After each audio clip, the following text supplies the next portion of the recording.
Bonus na lang ang may medalya sa lahat ng hirap ng pinagdaanan ng bawat isa. Sa mga panahon na panalo ka, syempre masaya.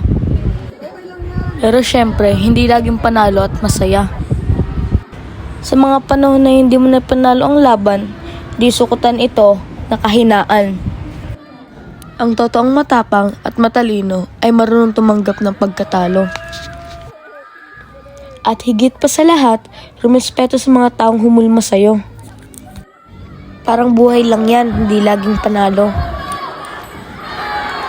Pero nasa sayo kung paano malalagpasan ito. Matindingin sa'yo at disiplina sa sarili mo. Higit sa lahat, magtiwala sa nasa itaas. Sa totoo lang, hindi ko pinagdasal na makagold ako.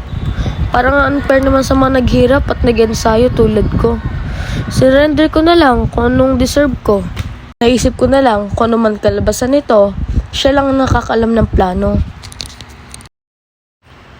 Pwedeng palakasin ka pa niya sa susunod na laban mo. Kaya sana, huwag ka magtampo.